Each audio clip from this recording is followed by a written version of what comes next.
नमस्कार दोस्तों, सफ़र पॉडकास्ट में आपका स्वागत है। मैं हूं आपकी होस्ट मान्या। आज हम एक ऐसे कलाकार के जीवन पर बात करने जा रहे हैं जो सिर्फ एक गायक नहीं बल्कि असम की आत्मा है, हर आम आदमी की आवाज़ है, the humming king Zubin Garg. और इस असाधारण व्यक्तित्व पर बात करने के लिए हमारे साथ हैं विशेष अतिथि के रूप में विचारक जो स्वयं असम से हैं, माही जी। माही पेशे से आईटी क्षेत्र में हैं और शिक्षा क्षेत्र से भी जुड़े हुए हैं और उन्हें संगीत और गीत लेखन आदि में रुचि है। माही जी, आज की चर्चा आपके लिए बेहद निजी और भावनात्मक होने वाली है। मान्या, आपने बिल्कुल सही कहा। जुबिंदा वो मेरे लिए सिर्फ एक कलाकार नहीं है। वो मेरे बचपन की धुन, मेरे युवावस्था का विद्रोह और हमारे घर का सदस्य हैं। असम में आप जुबिन गर्ग से प्यार कर सकते हैं या उनसे नाराज हो सकते हैं, लेकिन आप उन्हें नज़रअंदाज नहीं कर सकते। वो हमारे जीवन का एक अटूट हिस्सा है। बहुत खूब। माही जी, उनके बचपन से शुरू करते हैं। उनका नाम ज़ुबिन ज़ाहिर है, पर उनका एक प्यारा सा निकनेम गोल्डी भी है। उनके बचपन और पारिवारिक पृष्ठभूमि पर प्रकाश डालिए। जुबिंदा का जन्म 1972 में हुआ था। उनका असली नाम जिबोन बोटाकुर है। बचपन में उन्हें प्यार से गोल्डी कहा जाता था। उनका पहला नाम जुबिन मेहता के सम्मान में चुना गया था। शुरुआत में उनका उपनाम बोरठाकुर रखा गया था, लेकिन बाद में उन्होंने अपने पैतृक उपनाम बोरठाकुर के बजाय अपने ब्राह्मण गोत्र की उपाधि गर्ग चुन ली।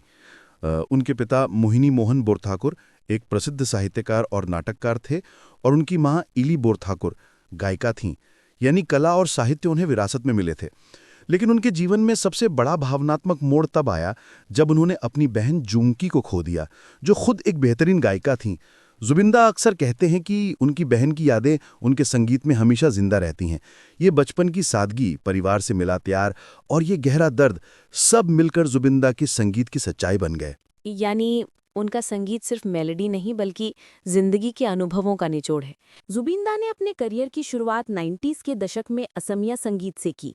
उनका संगीत कैसे अलग था कि उन्होंने रातों रात पूरे क्षेत्र को दीवाना बना दिया? उस समय असमिया संगीत में एक तरह की शास्त्रीयता थी। जुबिनदार रॉक लेकर आए, यूथफुल एनर्जी लेकर आए। उनके शुरुआती एल्बम जैसे अनामिका, माया, आशा ने परंपरा और आधुनिकता का ऐसा मिश्रण किया कि युवा पीढ़ी को लगा कि कोई उनकी बात कह रहा है।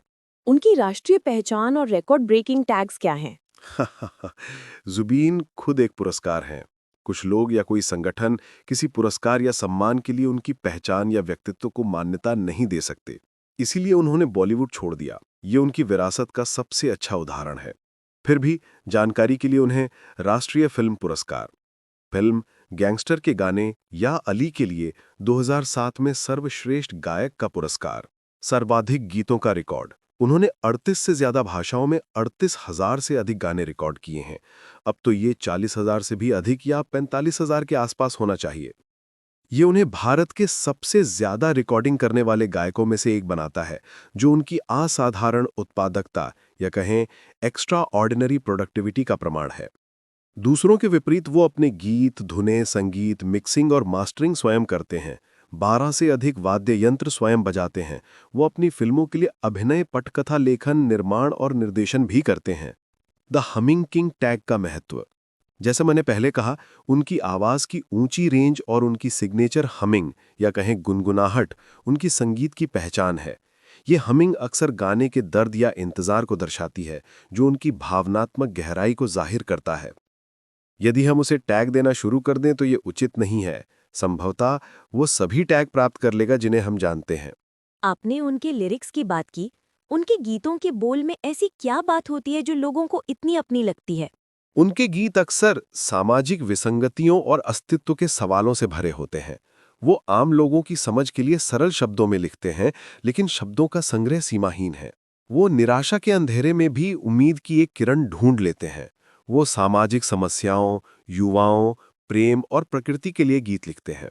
उन्होंने बिहू, बोरगीत, टोकरी, कामरूपी लोकगीत, बगानिया और अनंत गीत गाए, जो असम में एक समय में लगभग समाप्त हो रहे थे। माही जी, आप भी असम से हैं और आपको अपनी युवावस्था यानी 14-15 साल की उम्र में जुबिंदा से 2 बार मिलने का मौका मिला। उन मुलाकातों को याद करते हुए उनके व्यक्तित्व की कौन सी बात आपको सबसे ज्यादा छू गई? हाँ मान्या, वो मेरे लिए किसी फिल्मी हीरो से मिलने जैसा था। पहला मीट 13-14 साल की उम्र में एक बार वो मेरे शहर आए। जहाँ से मैं हूँ वहाँ एक बहुत प्रसिद्ध झरना और एक पार्क है। वो अपनी टीम के साथ शूटिंग के लिए आए थे। उन्होंने मुझे अपने हाथ से एक ब्रेसलेट दिया था, वो अभी भी मेरी अलमारी में रखा है। मैं एक बहुत ही साधारण टी-शर्ट और जीन्स में था। मैंने हिम्मत करके उन्हें अपना नाम बताया। उन्होंने बड़े ही प्यारे से अंदाज में पूछा कि कोरिसा, क्या कर रहे हो? गाना गाते हो? उनके बात करने का तरीका इतना ज़मीनी था कि मेरी सारी घबराहट दूर हो गई। उन्होंने मुझे 1 मिनट दिया, जो उस भीड़ में बहुत बड़ी बात थी। उसके बाद दूसरी मुलाकात और भी खास थी। मैं उनसे मिलने खरगोली गया था। ये उनसे कुछ संगीत संबंधी मामलों पर बातचीत करने के लिए एक सामान्य मुलाकात थी। उनकी सादगी का ये पक्ष उन्हें स्टाइलिश भी बनाता है। असाधारण कपड़े, लंबे बाल, पर एक अलग रुआब। बिल्कुल, जुबीन दा का स्टाइल उनका विद्रोही स्वभाव है। वो बहुत स्टाइलिश व्यक्ति हैं, बहुत सारे धातु के आभूषण, रंगीन कपड़े और जूते पहनते हैं।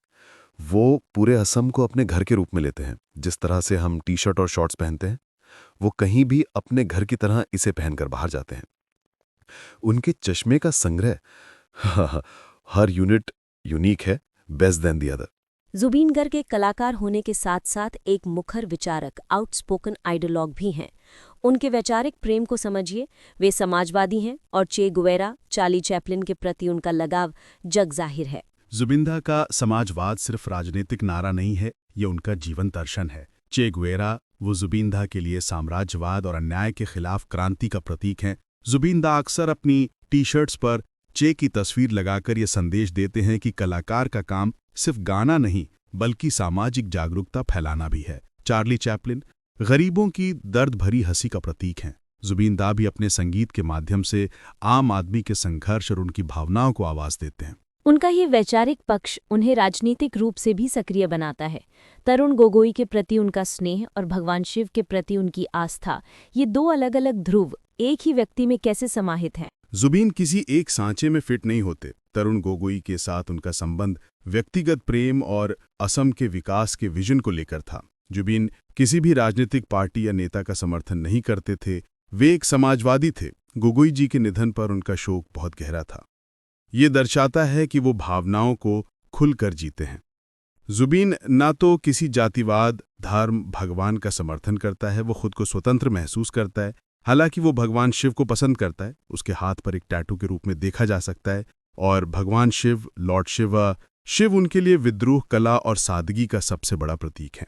शिव पहाड़ों में बसते हैं, सादे कपड़े पहनते हैं और रूढ़िवादी नियमों को तोड़ते हैं। यह आस्था उन्हें उनकी आंतरिक शांति और वैचारिक स्वतंत्रता देती है। जुबीन दा का व्यक्तित्व भी यही है। जुबिन दा की एक और महान खूबी है उनकी परोपकारिता। असम में बाढ़ हो या किसी गरीब का इलाज, वो हमेशा पहले आगे आते हैं। उनकी मदद का तरीका क्यों इतना खास है? जुबीन दा का दिल बहुत बड़ा है। उनकी परोपकारिता में पारदर्शिता और तत्काल क्रियान्वयन होता है। असम में बाढ़ एक वार्षिक त्रासदी है। जुबीन दा सिर्फ पैसे नहीं भेजते, वो खुद नावों में बैठकर बाढ़ग्रस्त इलाकों में जाते हैं, लोगों के साथ खाते हैं और उनकी ज़रूरतें समझते हैं। वे अक्सर अपने कॉन्सर्ट की पूरी कमाई किसी ज़रूरतमंद छात्र की पढ़ाई या गंभीर रूप से बीमार व्यक्ति के इलाज के लिए समर्पित कर देते हैं। वे बिचौलियों को हटाकर सीधे ज़रूरतमंदों तक पहुंचते हैं। उन्होंने CAA विरोध प्रदर्शनों के दौरान भी अपनी आवाज़ उठाई, जो दिखाता है कि वो सिर्फ एक सामाजिक कार्यकर्ता नहीं बल्कि समाज के प्रहरी भी हैं। उनका ये काम साबित करता है कि उनका समाजवादी दर्शन उनके दिल में है, सिर्फ उनकी टी-शर्ट पर नहीं। यानी उनका स्टारडम उनकी परोपकारिता को और शक्ति देता है? बिल्कुल, वो अपने प्रभाव का उपयोग अन्याय के खिलाफ और मानवीय मदद के लिए करते हैं। ये कलाकार की सबसे बड़ी जिम्मेदारी है। माही जी, जुबीन गर्ग का ये सफर संगीत, विद्रोह, आस्था और मानवीयता के कई रंगों से भरा है। एक कलाकार जिसने लोकप्रियता के बावजूद अपनी जड़ों को नहीं छोड़ा। अंत में आप जुबीन दा के सफर को कैसे परिभाषित करेंगे और हमारे श्रोताओं को क्या संदेश देंगे? माम्या, जुबीन दा का सफर सिखाता है कि सफलता लोकप्रियता नहीं, चरित्र है। लोग पैसा कमाते हैं, ऐशो आराम करते हैं। जुबीन ने लोगों का प्यार कमाया। हर एक असमिया रोया और आज भी उसके वापस आने का इंतजार कर रहा है। वो दौलत के मामले में नहीं बल्कि प्यार के मामले में सबसे अमीर इंसान है। उसने लोगों को कमाया। उनके पास नेशनल अवार्ड है, पर उनकी आवाज़ आज भी आम आदमी के लिए उठती है। उनका सफर आत्मसम्मान, जुनून और जमीन से जुड़े रहने का प्रतीक है। वो असमिया संस्कृति को नई ऊंचाइयों पर ले गए। यदि आप जीवन में सफल होना चाहते हैं तो जुबीन दा की तरह अपने प्रति सच्चे रहें, अपने मूल्यों के लिए खड़े हों, भले ही पूरी दुनिया आपके खिलाफ हो। जब आपकी आत्मा की धुन सच्ची होगी तो दुनिया आपको गुनगुनाएगी। क्या जबरदस्त और भावुक समापन है। जब आपकी आत्मा की धुन सच्ची होगी तो दुनिया आपको गुनगुनाएगी। ये जुबीन दा के जीवन का सार है। माही जी, जुबीन दा के इस बहुआयामी सफर को इतनी गहराई और अपनेपन से समझाने के लिए आपका बहुत बहुत धन्यवाद। धन्यवाद मान्या। जाने से पहले कहना चाहता हूं, उनकी फिल्म रोई रोई बिनाइले देखिए, जो 31 अक्टूबर 2025 को रिलीज हो रही है। जय जुबीन दा। तो दोस्तों, the humming king Zubeen Garg का सफर हमें यही सिखाता है कि खुद को बदलो मत, बस खुद पर विश्वास करो। हम फिर मिलेंगे सफर के अगले एपिसोड में एक नई कहानी और एक नई प्रेरणा के साथ।